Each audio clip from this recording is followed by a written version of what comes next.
I don't think there is one person who hasn't been faced with this dilemma.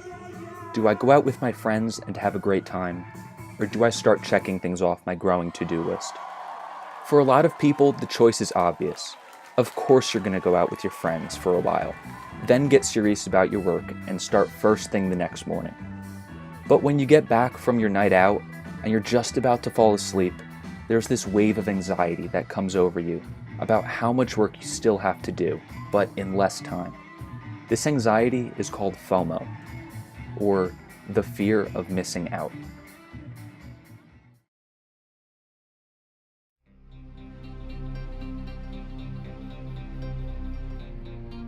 The origins of this anxiety can be traced all the way back to the Romans, who suffered from chronic FOMO. Remember, this was a time well before the internet and social media could keep people updated from around the world, making it exponentially harder to stay informed from long distances. It was noted that the ancient Roman politician Marcus Tullius Cicero had such bad FOMO whenever he left the capital that he organized for daily letters to be sent to him, detailing the political happenings and gossip.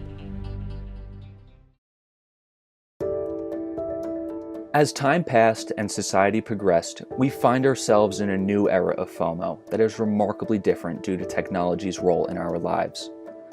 We could be perfectly happy staying in one night while reading a book or catching up on a TV series, but seeing your friends posting about a party they're all at on Snapchat and Instagram can make you feel like it's a wasted night instead of one of self-care and relaxation.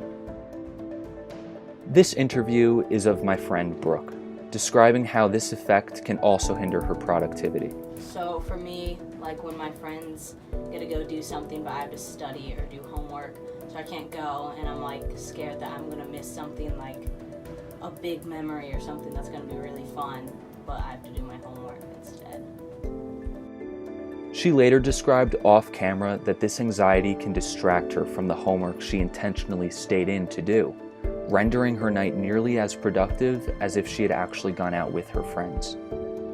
But besides just feeling bad for not going out, it's also common for people to feel the need to post more on social media, so it appears to others that you have a lot of exciting things happening in your life.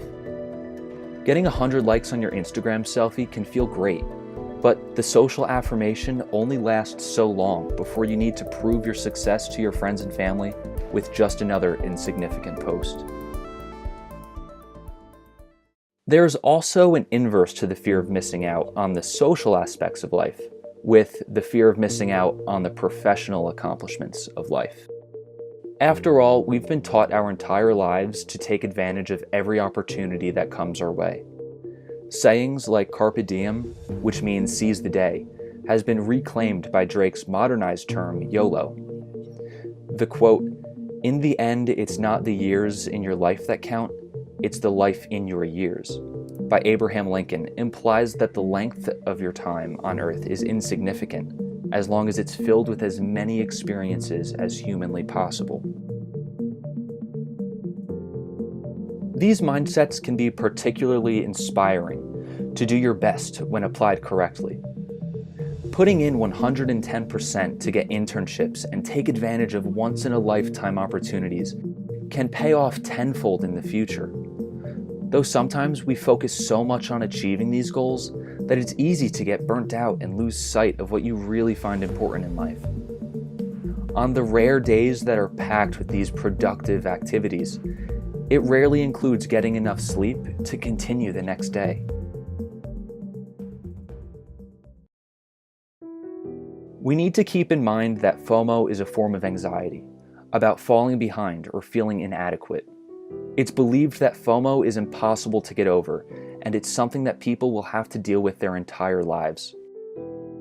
But this isn't always a bad thing though, because we can listen to what our fears are telling us, and that is usually that something is missing from our lives. If someone is feeling particularly anxious about spending a night in, it could be a message that they're not comfortable with themselves, or that they feel like their friends could betray them. If someone is feeling anxious about a work opportunity and tries to overcompensate, It could be a message that they feel insecure about their own abilities and skills. Although FOMO itself can't be overcome, it does give us the opportunity to fix and improve the parts of ourselves that make it so debilitating at times. Our mind is speaking. We just need to listen.